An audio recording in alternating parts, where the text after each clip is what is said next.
Hi guys, welcome back to another video. आज की video में उस टॉपिक के बारे में बात कर रहे हैं जो कि माइक्रो इकोनॉमिक्स का सबसे मुश्किल टॉपिक माना जाता है। जी हाँ, consumer equilibrium in case of two or more commodity. अब तक इस चैप्टर में हमने दो तीन चीजें पढ़ ली। पहली, यूटिलिटी, टोटल यूटिलिटी और मार्जिनल यूटिलिटी क्या होता है। Second, law of diminishing marginal utility, यानी किसी भी चीज को अगर हम लगातार कंज्यूम करेंगे तो उससे मिलने वाला सेटिस्फेक्शन कम होगा। और तीसरा, जब हम एक ही चीज को कंज्यूम करते हैं तो हमें इक्विलिब्रियम कहां मिलता है। अब कहानी पूरी तरीके से बदल चुकी है। अब आप पहुंच चुके हैं एक शादी के अंदर। अब जब आप शादी में पहुंच गए तो आपके सामने है 25-30 स्टॉल, बहुत सारा बुफे, आइसक्रीम और स्टार्टर और पता नहीं क्या क्या। तो मेरा सवाल आपसे बड़ा सिंपल है, आप क्या करेंगे? आप सब चीजों को ट्राई करेंगे थोड़ा थोड़ा थोड़ा थोड़ा, या फिर आपकी फेवरेट चीज सिर्फ उसी को खाएंगे, बाकी सबको जाने देंगे? तो यहां पर कहानी पलट गई कुछ इस प्रकार से कि अब जो हमारा रेशनल कंज्यूमर है, यानी समझदार कंज्यूमर है, वो ये नहीं देखेगा कि मुझे अगर पास्ता सबसे ज्यादा पसंद है तो मैं 10 प्लेट पास्ता खा लूं। वो ये देखेगा कि मेरे पास 50 ऑप्शन है, तो मैं सारे ऑप्शंस को थोड़ा थोड़ा खाऊं। जो ऑप्शन मुझे ज्यादा पसंद है, ध्यान से सुनना मेरी बात को, यही छुपा है मेन खेल।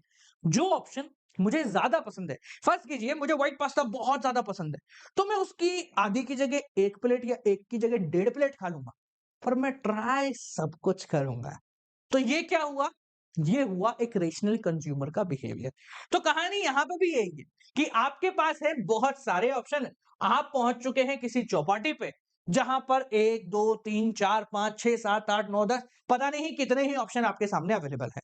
हम समझने के लिए यहां पर दो ऑप्शन पकड़ लेते हैं, क्योंकि 10 ऑप्शन अगर एक साथ समझेंगे तो खिचड़ी बन जाएगा। तो दो ऑप्शन समझते हैं, पर ध्यान रखना ये केस 2 3 4 5 6 7 8 10 में ऐसे ही चल रहा होगा।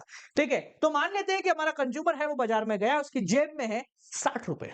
कितने रुपए हैं? हमारे पास है 60 रुपए। ठीक है, अब जब हमारी जेब में 60 रुपए हैं तो हम बाजार में गए और दो ठेले हमारे सामने पड़े हैं। दोनों ठेलों में से नाम दे देते हैं भाई, एक 10 रुपए एक 5 रुपए पकड़ लेते हैं। 10 रुपए 5 रुपए पकड़ेंगे तो 10 रुपए की कोई चीज और 5 रुपए की कोई चीज पकड़ते हैं।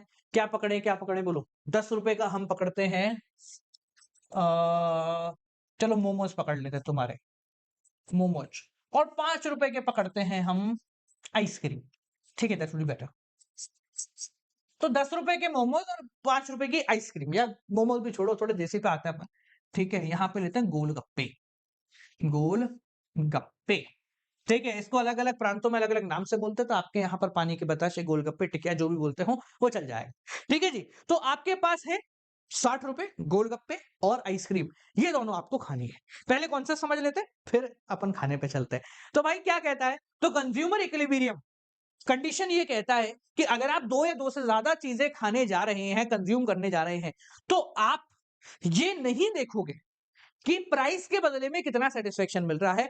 आप ये देखोगे कि दोनों से पर यूनिट मिलने वाला सेटिस्फेक्शन सेम होना चाहिए। फर्ज कीजिए कि मैं एक सामान ले रहा हूं जिससे मुझे 100 यूनिट का सेटिस्फेक्शन मिल रहा है और उसका प्राइस है 10 रुपए। ठीक है, कितना है? 10 रुपए उसका प्राइस है, और मैंने जब उसको खाया गोलगप्पे को, तो मेरे को 100 यूनिट का सेटिस्फेक्शन मिला। तो यानी कि 10 यूटेस का सेटिस्फेक्शन मिला पर रुपी पे, बोलो हाँ या ना?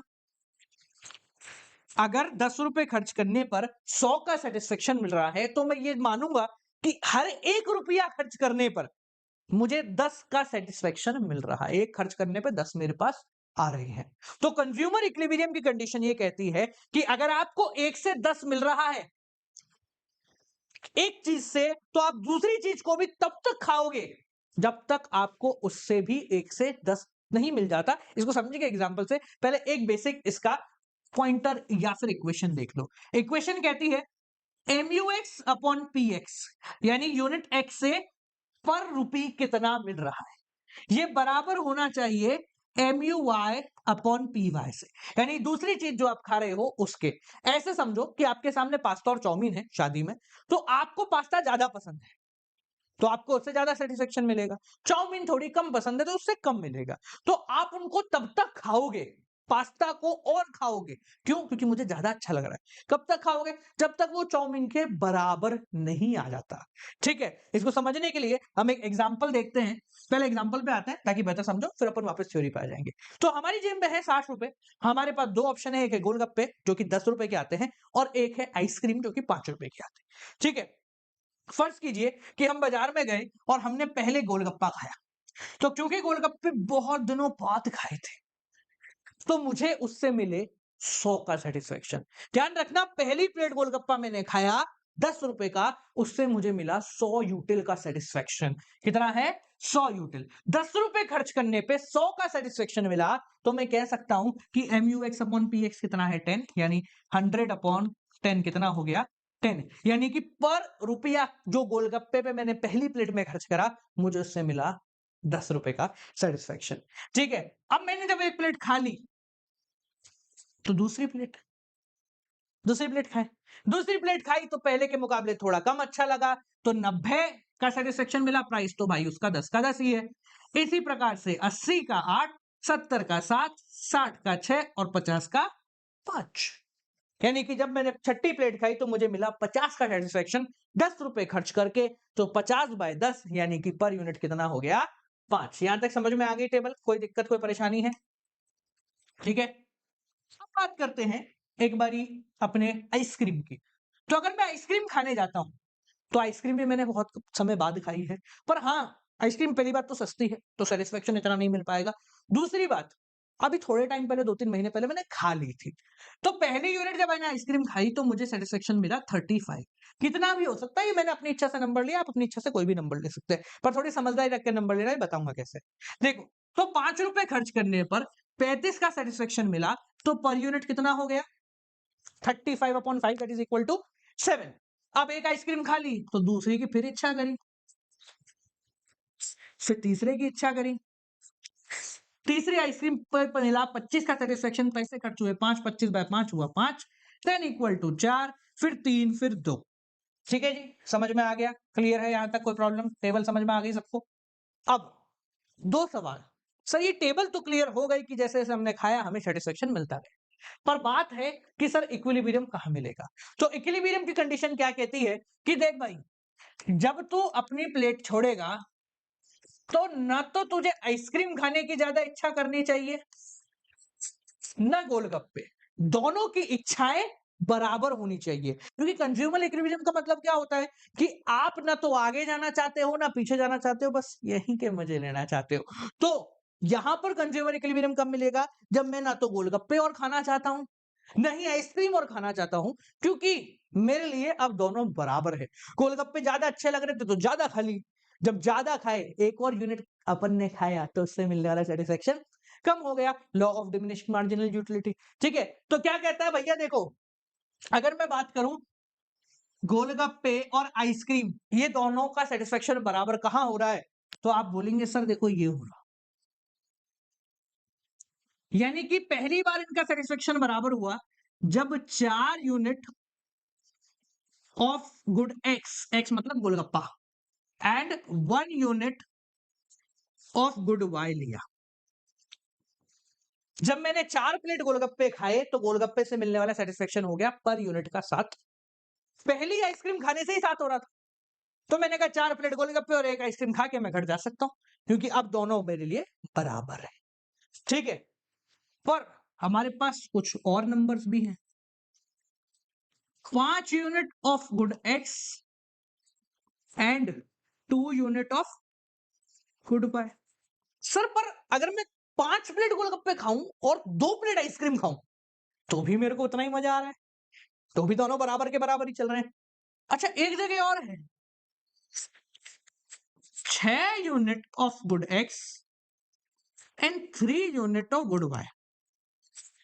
यानी सर मैं अगर 6 प्लेट गोलगप्पे खा गया और 3 आइसक्रीम खाई, तो भी मैं बराबर हूं। तीनों पर्टिकुलर कंडीशन पे मेरा सेटिस्फेक्शन बराबर है। सर मैं तो या तो 4 और 1 खा के शांत हो जाऊंगा तो भी मेरे को कोई दिक्कत नहीं है, बराबर ही है। 5 और 2 खा के शांत हो जाऊंगा तो भी मैं बराबर ही हूं। 6 और 3 खा के शांत हो जाऊंगा तो भी बराबर। अब सवाल उठता है कि सर ये जो 3 केस आए जहां पर कंज्यूमर का दोनों जगह से मिलने वाला सेटिस्फेक्शन बराबर है, इन तीनों में से हमारा कंज्यूमर कहां रुकेगा? भैया कहीं तो रुकना पड़ेगा। तुम बोलोगे सर और खाता जा, तू और खाता जा और मिलता जाएगा, सही बात है। पर भैया जेब में रुक रहा तो 60 ही है ना, घर से तो 60 रुपए लेके गए थे। तो हम ये देखेंगे कि कौन से इन ऑप्शन में से या कॉम्बिनेशन में से हमारे 60 रुपए पूरे खर्च हो रहे हैं। घर ले जाने है नहीं पैसे, घर लेके मम्मी पापा मांग लेगी, तो पूरे 60 रुपए अपन खर्च करके चलेंगे। ठीक है, तो देखो ऑप्शन नंबर 1 की बात करते हैं।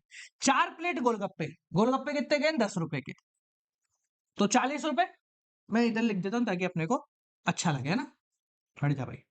हाँ भाई, तो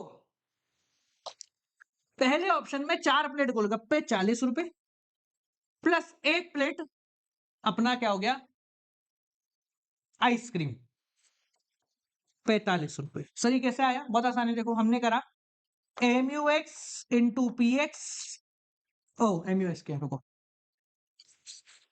ये अपन ने करा भैया कितने क्वांटिटी खाई आपने into plus QY into PY।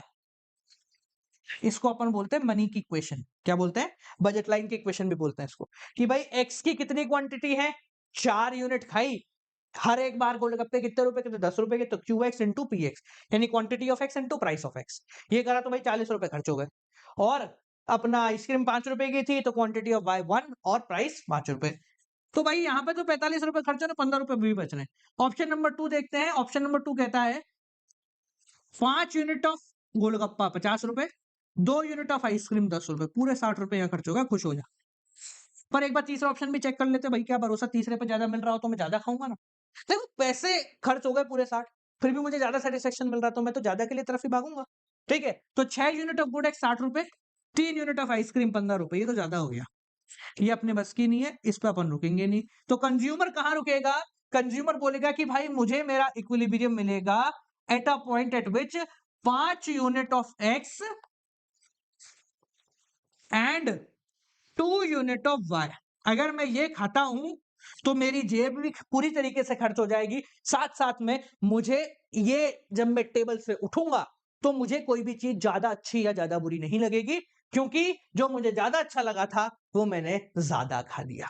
आप समझ गए? तो इसको बोलते हैं MUX अपॉन PX, यानी कि पर यूनिट एक्स से मिल रहा satisfaction is equal to MUY upon PY equal to MUM, वही मार्जिनल यूटिलिटी ऑफ मनी।